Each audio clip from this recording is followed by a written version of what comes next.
ಪ್ರೀತಿಯ ವಿದ್ಯಾರ್ಥಿಗಳೇ, I am your EDR sir. I am going to teach you a new lesson, the first lesson in 10th standard syllabus. Prose lesson is A Hero. This is written by R.K. Narayan. ಮಕ್ಕಳೇ, ಈ ಪಾಠವನ್ನು ಬರೆದಿರುವಂತಹ R K Narayan ಅವರ ಬಗ್ಗೆ ಒಂದಷ್ಟು ವಿಷಯಗಳನ್ನ ತಿಳ್ಕೊಳ್ಳೋಣ. ಲೇಖಕರ ಬಗ್ಗೆ, ಅಬೌಟ್ ದಿ ಆಥರ್ ಅಂದರೆ ಲೇಖಕರ ಬಗ್ಗೆ ತಿಳ್ಕೊಳ್ಳೋಣ.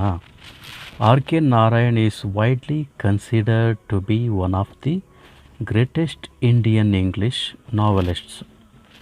ಆರ್ ಕೆ ನಾರಾಯಣ್ ಅವರನ್ನು ಭಾರತೀಯ ಇಂಗ್ಲೀಷ್ ಸಾಹಿತ್ಯದ ತುಂಬ ಶ್ರೇಷ್ಠ ಬರಹಗಾರರಲ್ಲಿ ಇವರು ಕೂಡ ಒಬ್ಬರು ಅಂತ ಪರಿಗಣಿಸ್ತೇವೆ.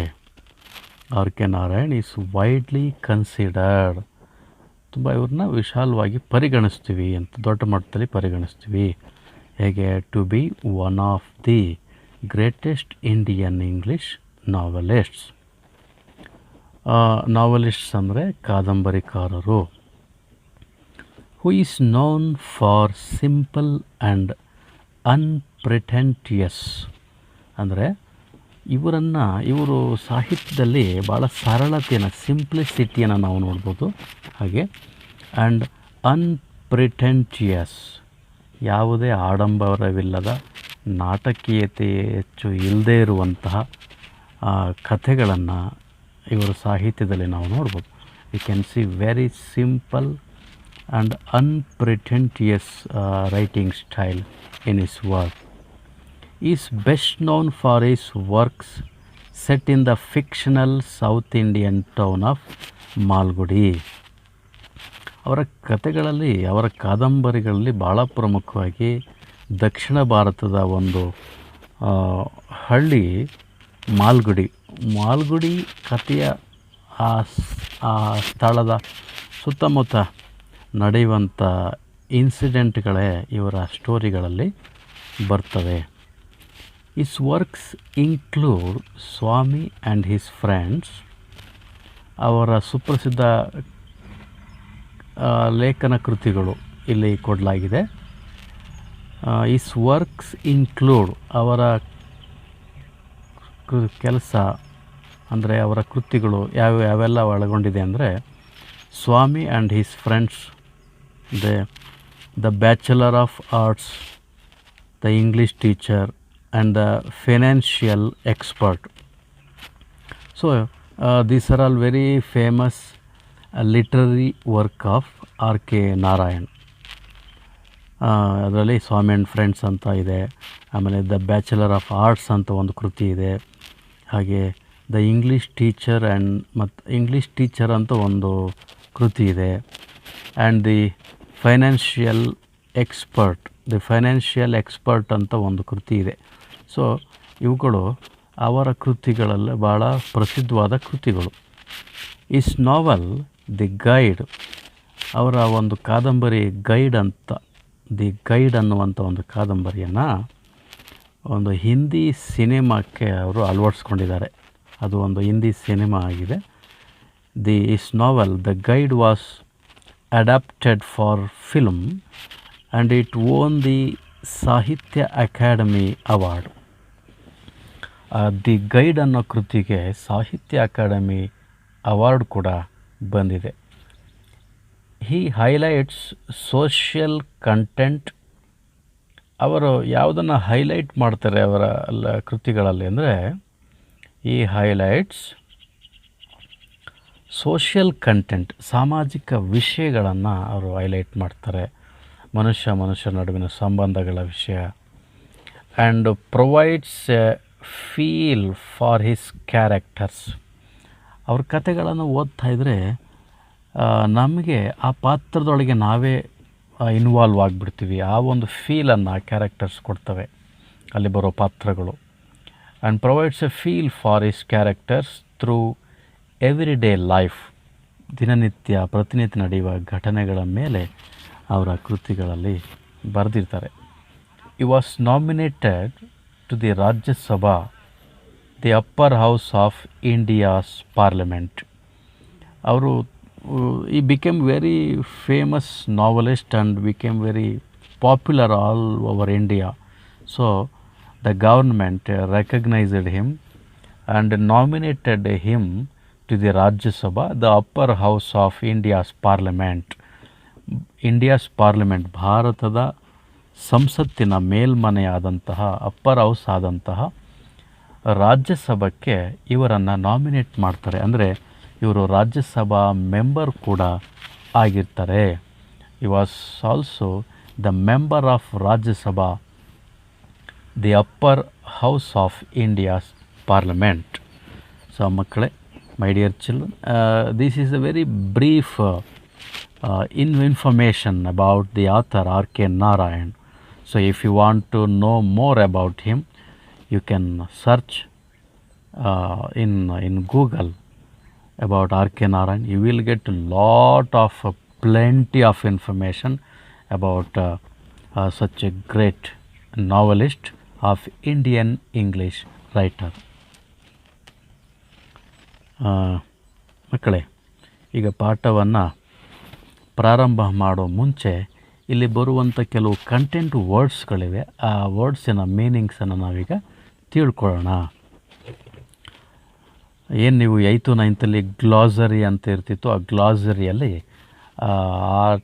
ಆ ಪಾಠದಲ್ಲಿ ಬರುವಂಥ ನ್ಯೂ ವರ್ಡ್ಸ್ಗಳನ್ನು ಆ ಗ್ಲಾಸರಿಯಲ್ಲಿ ಕೊಟ್ಟಿರ್ತಿದ್ರು. ಆದರೆ ನಿಮಗೆ 10th ಏನು ಮಾಡಿದ್ದಾರೆ, ಪ್ರತಿ ಆ ಪಾಠದ ಎಂಡಿಂಗಲ್ಲಿ ಅಂದರೆ ಬಾಟಮಲ್ಲಿ ಆ ಮಾರ್ಜಿನ್ ಕೆಳಗಡೆ ಈ ಪದಗಳ ಅರ್ಥವನ್ನು ಅಲ್ಲಿ ಕೊಟ್ಟಿರ್ತಾರೆ. ಕನ್ನಡದಲ್ಲಿ ಇರೋದಿಲ್ಲ, ಅದು ಇಂಗ್ಲೀಷ್ ಟು ಇಂಗ್ಲೀಷ್ ಇರುತ್ತೆ. ಅದನ್ನು ನೀವು ಅರ್ಥ ಮಾಡಿಕೊಂಡು ಕನ್ನಡದಲ್ಲಿ ತಿಳ್ಕೋಬೇಕು.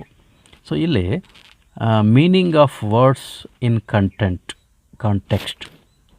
ಕಾಂಟೆಕ್ಸ್ಟಲ್ಲಿ ಆ ಸಂದರ್ಭಾನುಸಾರ ಪದಗಳ ಅರ್ಥವನ್ನು ಇಲ್ಲಿ ಏನು ಕೊಟ್ಟಿದ್ದಾರೆ ಅದನ್ನು ಒಂದು ಸಲ ಇಲ್ಲಿ ನೋಡೋಣ. ಫಸ್ಟ್ ವರ್ಡ್ ಸ್ನೀರ್ ಅಂದರೆ speak in a very unkind way. Kind ಅಂದರೆ ಏನು, ಕರುಣೆ. ಅನ್ಕೈಂಡ್ ಅಂದರೆ ಸ್ವಲ್ಪ ನಿರ್ದಯವಾಗಿ ಮಾತಾಡೋದು, ಅಂದರೆ ಕಠಿಣವಾಗಿ ಮಾತನಾಡು ಅನ್ನೋ ಅರ್ಥ. ನೀವು ಪಾಠವನ್ನು ನೋಡ್ಕೊಳ್ಳುವಾಗ ಅಥವಾ ಕೇಳಿಸ್ಕೊಳ್ಳುವಾಗ ಈ ಪದಗಳ ಅರ್ಥವನ್ನು ಅಲ್ಲಿ ಕನ್ನಡದಲ್ಲೂ ಕೂಡ ಬರ್ಕೊಳ್ಳಿ. ಸ್ನೀರ್ ಅಂದರೆ speak in a very unkind way, ಸ್ವಲ್ಪ ಕಠಿಣವಾಗಿ ಕರುಣೆ ಇಲ್ಲದೆ ಇರುವಂತೆ ಮಾತನಾಡುವುದು. ನೆಕ್ಸ್ಟ್ ಫ್ರೈಟ್ಫುಲ್ ಅಂದರೆ ಅನ್ಪ್ಲೆಸೆಂಟ್ ಅಂತ, ಆನಂದದಾಯಕವಲ್ಲದ. ಪ್ಲೆಸೆಂಟ್ ಅಂದರೆ ಆಹ್ಲಾದಕರ, ಹ್ಯಾಪಿ ಅಂತ, ಜಾಯ್ ಅಂತ. ಇಲ್ಲಿ ಅನ್ಪ್ಲೆಸೆಂಟ್ ಅಂದರೆ ಇಷ್ಟ ಇಲ್ಲದೆ ಇರುವಂತೆ. ಇನ್ನೊಂದು ರೀತಿ ಫ್ರೈಟ್ಫುಲ್ ಅಂದರೆ ಭಯಾನಕ ಅನ್ನುವ ಅರ್ಥವೂ ಇದೆ. ನಮಗಿಷ್ಟ ಇಲ್ದಂಗೆ ಮಾತಾಡಿದ್ರು ಅಂದರೆ ಅವರು ಭಯಪಡಿಸಿದ್ರು, ಭಯಾನಕವಾಗಿ ಮಾತಾಡಿದ್ರು. ಫ್ರೈಟ್ಫುಲ್ ಅಂದರೆ ಭಯಾನಕ ಅಥವಾ ಆನಂದದಾಯಕವಲ್ಲದ. Next word face to face with, ಮುಖಾಮುಖಿಯಾಗುವುದು. Face to face with, close to something and looking at it, ತುಂಬ ಹತ್ತಿರದಲ್ಲಿ ದಿಟ್ಟಿಸಿ ನೋಡುವಂಥದ್ದು. ಫೇಸ್ ಟು ಫೇಸ್ ವಿತ್, ಹತ್ತಿರವಾಗುವುದು. ನೆಕ್ಸ್ಟ್ ರೀಡಿಂಗ್ ಇಟ್ ಥ್ರೂ ಅಂದರೆ reading it from the beginning to the end, ಪ್ರಾರಂಭದಿಂದ ಅಂತ್ಯದವರೆಗೂ, ಅಂದರೆ ಎಲ್ಲವನ್ನು ಓದಿದರು ಅನ್ನೋ ಅರ್ಥ.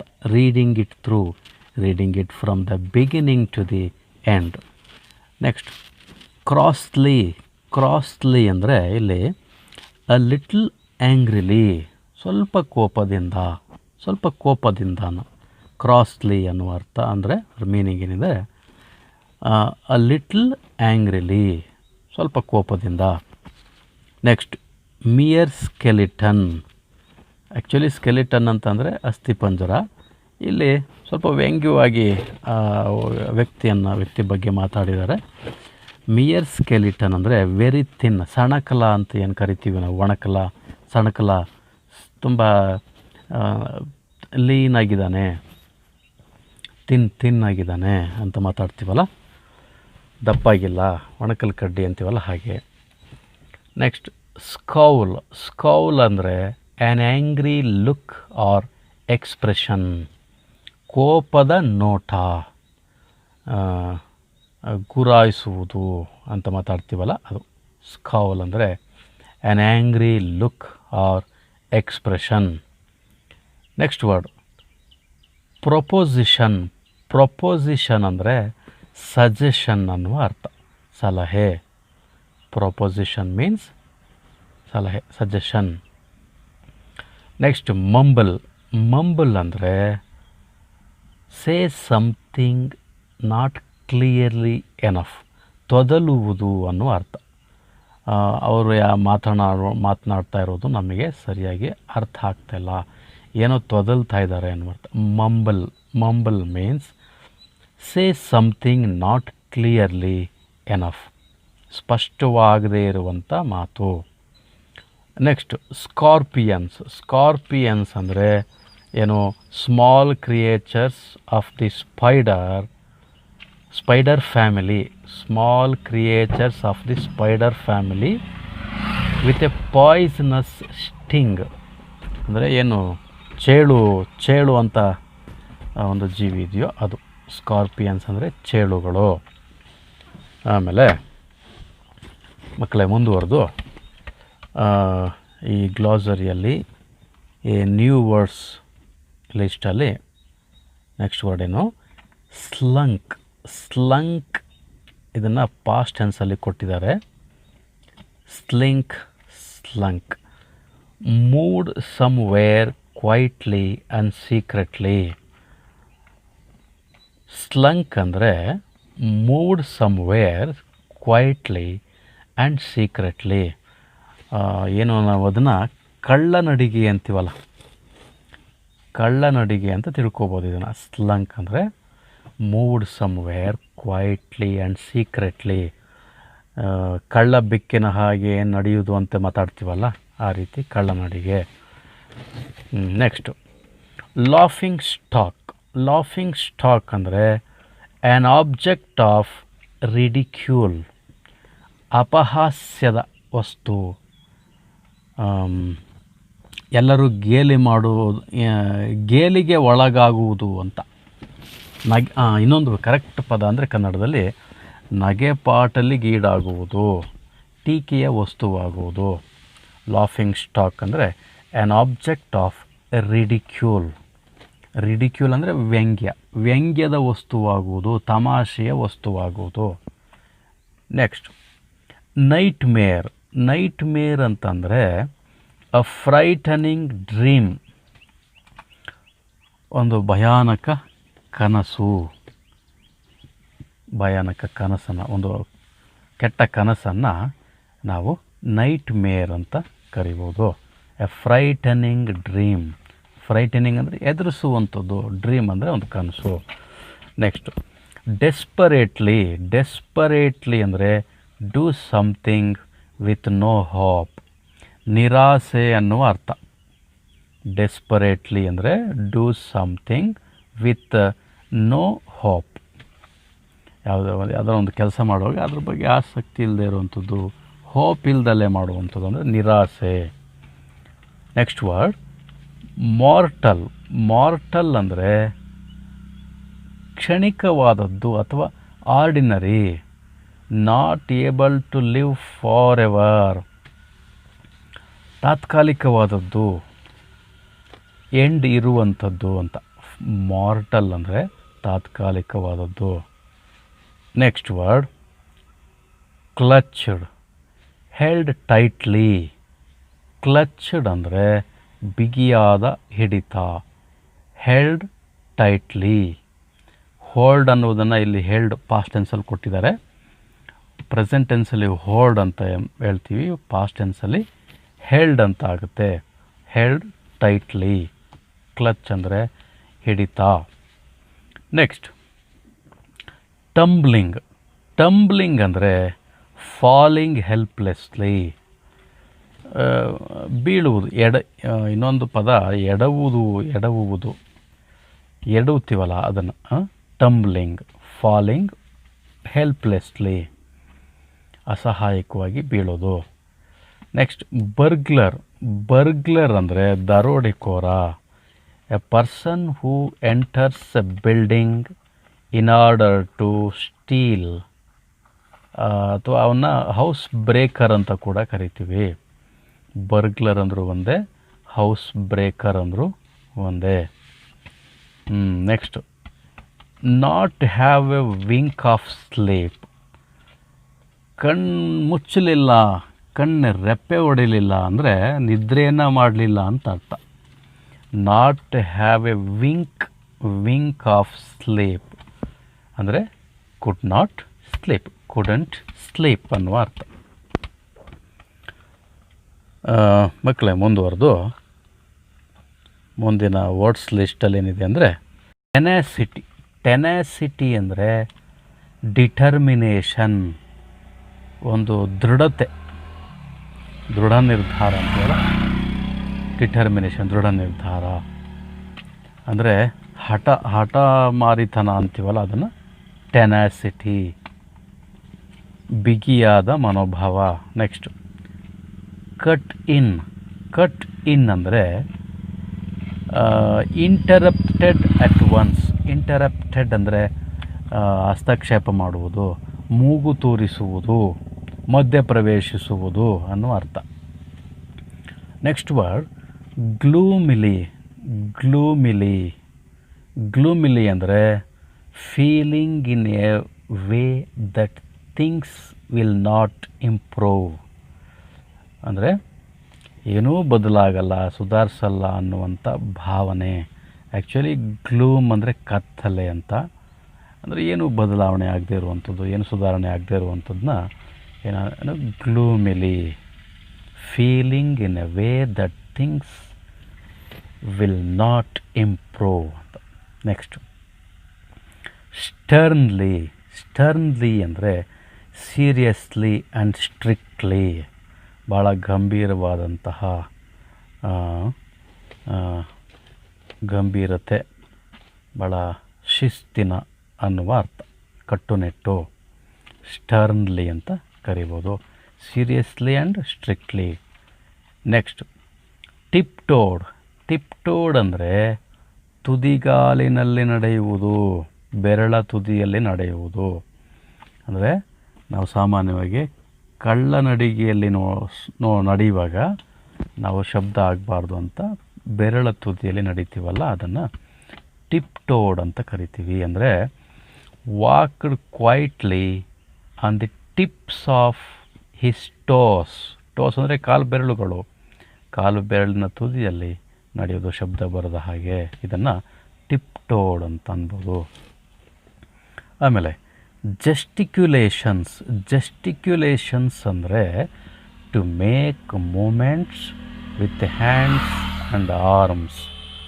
To make movements with hands and arms ಅಂದರೆ ಕೈಕಾಲು ಆಡಿಸೋದು ಅಂತೀವಲ್ಲ, ಅಲುಗಾಡಿಸೋದು, ಮೂಮೆಂಟ್ಸನ್ನು ಕೊಡುವಂಥದ್ದು. ಆಮೇಲೆ ಸ್ನೋರ್ ಅಂದರೆ to breathe in a noisy way. ಗೊರಕೆ ಅನ್ನೋದಕ್ಕೆ ಇಂಗ್ಲೀಷಲ್ಲಿ ಸ್ನೋರ್ ಅಂತೀವಿ. ಆಮೇಲೆ ಆಪರೇಷನ್ ಅಲ್ಲ, ಇದು ಅಪರಿಷನ್ ಅಂದರೆ ದೆವ್ವ ಅಥವಾ ಭೂತ, ಘೋಸ್ಟ್ ಅಂತೀವಿ. ಅಪರಿಷನ್ ಮೀನ್ಸ್ ಘೋಸ್ಟ್.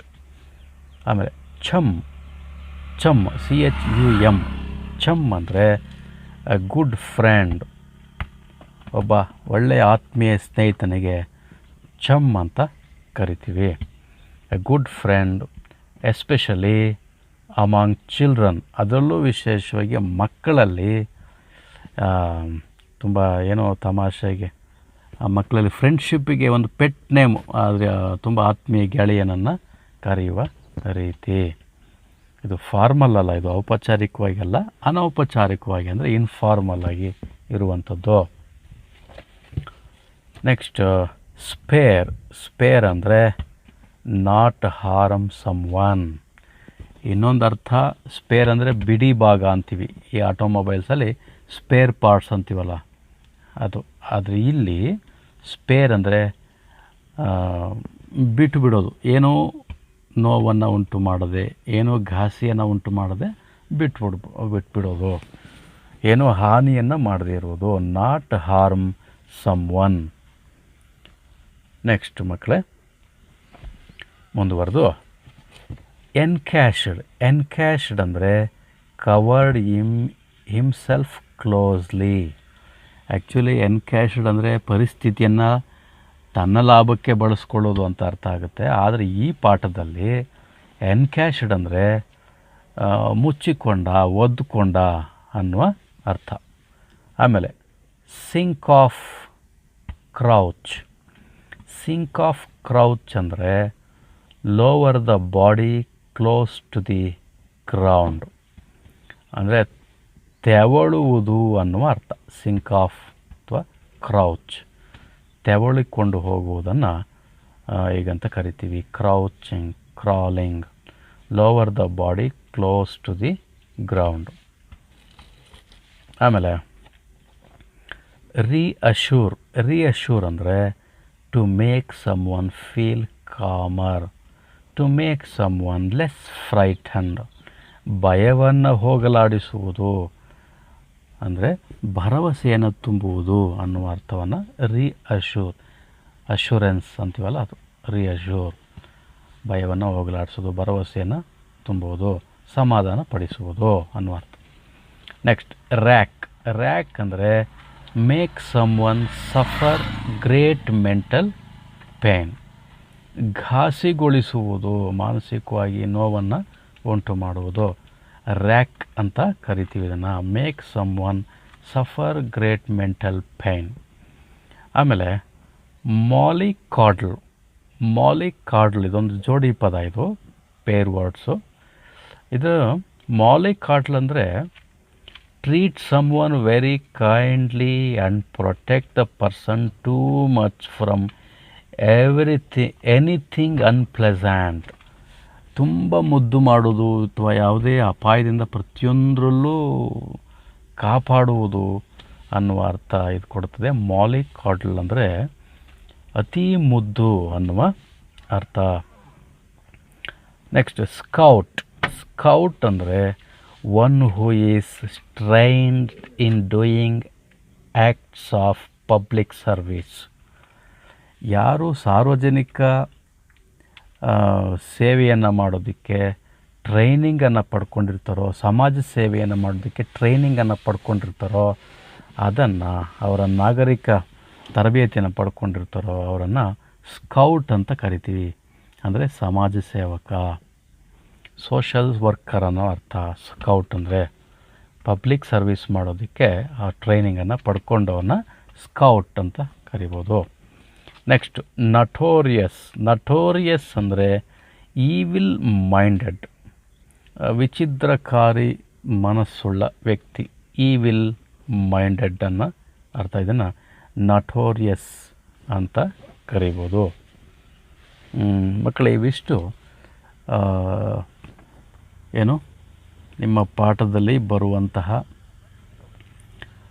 ಪದಗಳ ಅರ್ಥ. ಸೊ ಪರೀಕ್ಷೆಯಲ್ಲಿ ನಿಮಗೆ ಈ ಪದಗಳಿಂದ ಒನ್ ವರ್ಡ್ ಸಬ್ಸ್ಟಿಟ್ಯೂಷನ್ ಅಂತ ಬರುತ್ತೆ, ಗಿವ್ ಒನ್ ವರ್ಡ್ ಅಂತ. ಅದಕ್ಕೆ ಈ ರೀತಿಯ ಗ್ಲಾಸರಿ ವರ್ಡ್ಸ್ಗಳಿಂದನೇ, ವೊಕ್ಯಾಬ್ಯುಲರಿಯಿಂದನೇ ಬರುವಂಥ ಪ್ರಶ್ನೆ ಇರುತ್ತೆ. So it is also very important to get the knowledge. ಈ ವೊಕ್ಯಾಬ್ಯುಲರಿಗಳು ಅಂದರೆ ಈ ಪದಗಳ ಅರ್ಥ ನಿಮಗೆ ಜಾಸ್ತಿ ಇದ್ದಷ್ಟು ನಿಮಗೆ ಇಂಗ್ಲೀಷ್ ಜ್ಞಾನ ಹೆಚ್ಚು ಸಿಗುತ್ತೆ. ಸೊ ಆದಷ್ಟು ಈ ಪದಗಳ ಅರ್ಥವನ್ನು ತಿಳ್ಕೊಂಡು ಅಭ್ಯಾಸ ಮಾಡಿ.